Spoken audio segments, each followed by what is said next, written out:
Let me set this up for you guys, okay? Nintendo has a partner showcase. It's third party only. And yet they find a way to include Mario, a big new Mario game, a Mario sequel, a Mario game that looks substantially better, and nobody is talking about it. Somehow Pac-Man is trending on Twitter and Mario is not. Guys and girls, we need to correct this problem. Last week, I got to see a bunch of Mario plus Rabbids Sparks of Hope with Davide himself. And let me tell you, this game is being slept on hardcore right now. Gabe, I know you'd be pissed off about that. You are one of the biggest Mario Rabbids fans. And 5 years later, they've done a sequel. They have, and of course, I'd be remiss to not mention the legendary image of me pointing a weapon at Davide. Bullet Bill. Yeah, of course. Yeah. Not a real weapon. No, that's not us. No. Yeah, no. But yeah, man, like I was surprised. I saw Pac is back trending on Twitter in the gaming section, and I went and I looked because I said, surely if Pac-Man is trending, and so is Mario's Rabbids, because that looks pretty good. It looks so good. The graphics have improved notably. We're going to show you some side-by-sides of Mario Rabbids 1 to Mario Rabbids 2, and also I'll give you some more details on the gameplay, because I've seen a bunch more than they showed off in that partner showcase, and they really have made this world much more... There's just a lot more variety, a lot more realism, and a lot more to do. And the big thing is side quests, so we'll get to that in a moment. But just straight up on the graphics, Mario Rabbids 1 looked like Nintendo gave Ubisoft like a clay figure of Mario and said, I don't know, make it work. And then here they were like, okay, you can use some actual assets. Yeah, well, I'm pretty sure Ubisoft went and made the assets, but I like your story better. Visually, it is a notable improvement. And that helps a lot because... we don't gotta talk about it, but the Switch, old hardware. So the fact that, 5 years later, they're able to push it a little bit and make it look good. Of course, I'm all for that. Yeah, and it looks fantastic. You can notice the water is notably better and strangely more stylized. Like, I guess I thought Mario plus Rabbids was a very stylized game back in 2017, but it was sort of one note. It was the Rabbids infect the Mushroom Kingdom, and everything is bright, colorful, and goofy. And this time being in multiple planets, this time being a galaxy theme, this time it feels like Mario has more of the push than the Rabbids, which nobody is going to complain about. Like, that's a very good thing. And they found a way to make it much more of like a fleshed out world instead of a gimmick, I would say. And looking at this, Gabe, I remembered that when it was first unveiled, people were saying like, oh, this is a hint of a Switch Pro because Mario Rabbids 2 looks so good. There's no Switch Pro, but the game still looks so darn good. Yeah, it's way sharper. There's way more detail. It's more vibrant. The first one was already pretty vibrant, but all of that really pops. The lighting is a lot. And yeah, they've improved. You can even just see like some different shadows, the variety in the environments when they're in sort of the like the spaceship room, like it's very like moody, and the mood in the first game seemed to just be like claymation. Yeah. No, so no Switch Pro, but a pro sequel. Yeah. Okay, can I just talk about my favorite part of the game before I forget? Here we go. Rabbid Rosalina is by far the best video game character of the year 2022. All right, I'm going to put a few screenshots here in quick succession. And look for Rabbid Rosalina. She just doesn't care about anything. And I gotta say, I kind of relate. Rosalina, Rabbid Rosalina, I'm with you. That's how I feel about just about everything these days. I don't want to be here. They made very clear that Rosalina and Rabbid Rosalina have opposite personalities. Like, Rosalina is really on task. She wants to save the world. She's really empathetic to the characters around her. And Rabbid Rosalina is just like, no, she's slouching. She doesn't even take proper cover. She's literally taking a head nap on cover as Bowser's firing this massive missile attack, which, by the way, Bowser on your team, always a great move, okay? When Nintendo lets you be Bowser, I feel like the game is infinitely better, like right off the bat. But what's going to make this much better, Gabe, is not only the freeform battle system, which we can talk about, but side quests. The first Mario plus Rabbids felt like the world was just like window dressing for the battles, and here, no, it's like an actual game world. Can you tell me a little bit about how these side quests function? Because the first game, it was exploration based on top of the battles and the story and the characters. It was more just kind of go through these levels and find little funny things. How do side quests work in this? So From what I've seen, there are still going to be a bunch of characters sort of, spread around typical open world style. And they're not really calling this game open world because it's multiple planets, but the areas do look much more fleshed out and much more wide, for lack of a better term, than Mario Rabbids 1. We get to see a number of side quests, including like a water raft puzzle, ones where you were collecting different things. And it seems like it is going to have a sort of wide range of different little mini games and sort of mini puzzles to solve around the world. Not so sure on how that boosts your character, if it's going to be XP, if it's going to be loot, what that's going to be tied to. But it does seem like quest givers and interacting with the world outside of battle is something that will actually be like fleshed out. I don't feel like it was fleshed out in the first game, and I feel like they made that their mission here was, okay, they talked about it from the very first reveal. Okay, we wanted this world to feel more explorative, more expansive.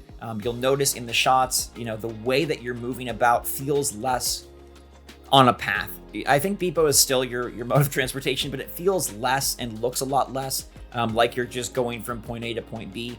I also just love the fact that thematically, it seems like the side quests are going to tie into the planets. So expect some snow side quests. Obviously, there's like a watery world with side quests of that sort. And then, wherever else the game takes us. I'm hoping that there's a lot of planets. They show off, I don't know, at least 4 or 5 in the trailers alone. So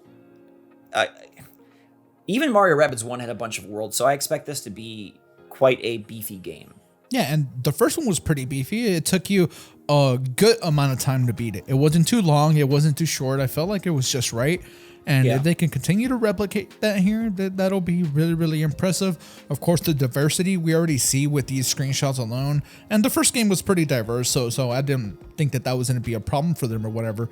But, speaking of diversity, I want to see just how different these side quests are from one another. Yeah. I hope that there are a good number of them that aren't exactly the same. Like, I don't want to see like fetch quests or anything like that. Yeah. Yeah, it's very critical that they do that. And I was impressed that, it seems like their focus was in the world, but no, the battle system got a rework too. It's been 5 years. It makes a lot of sense to improve this.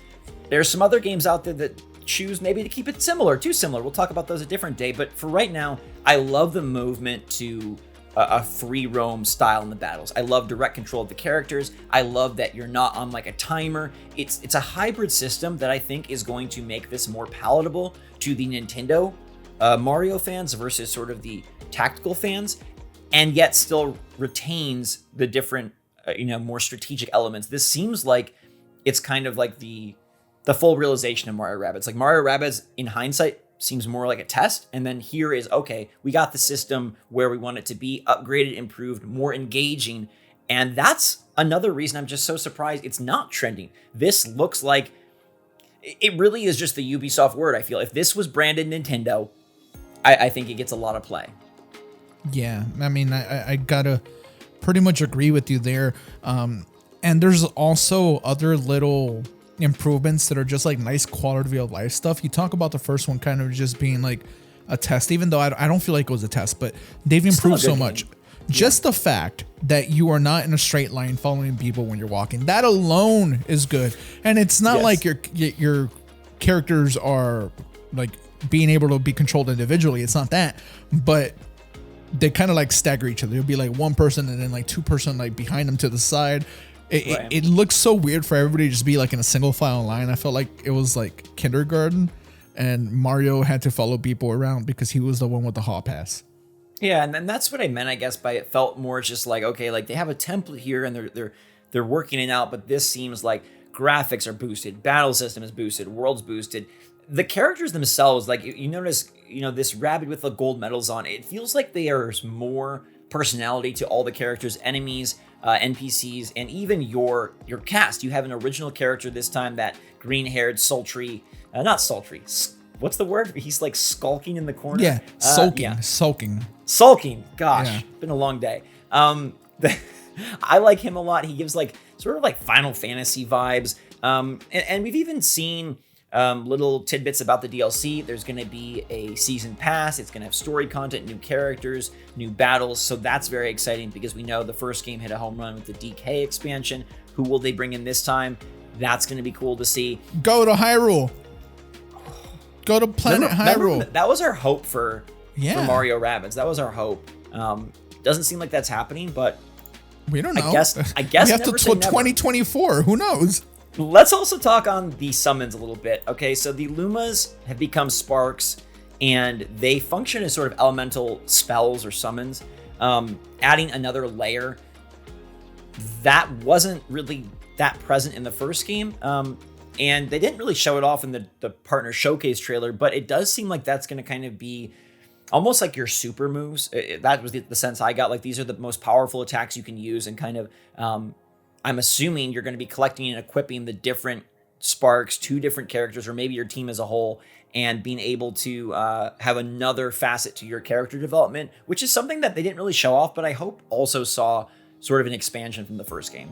Yeah, I was literally just thinking about that. With the first one, you have the different type of weapons, and of course there was like attributes for each one of them. Those golden guns that you got in the game were really, really cool, and I hope that they build on that, man. Some armor would be great, but it doesn't seem like that's a thing. We've seen zero of it, but that's just something that I wish they would have done.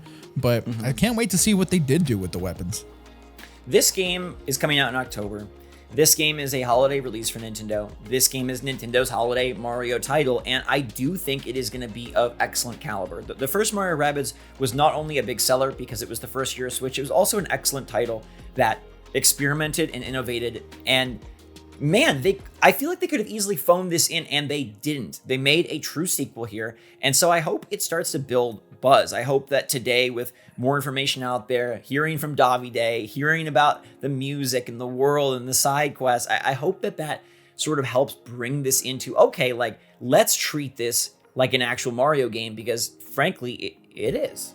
Yeah, and please let us know if you're really excited for this. We know that a lot of people played the first one. Yeah. It went on sale a lot. So people had good opportunity to play the first one. If you haven't, I do encourage you to pick it up. It's a really fun game. There is you can get it for $10. Yeah, and there's what appears to be a dramatically better game coming in October. But if you want to dip your toes into this, if you were apprehensive of the genre, check out the first one. There's some really good fun there, and I can't wait to see just firsthand with the controller in my hand how they improve on all of it.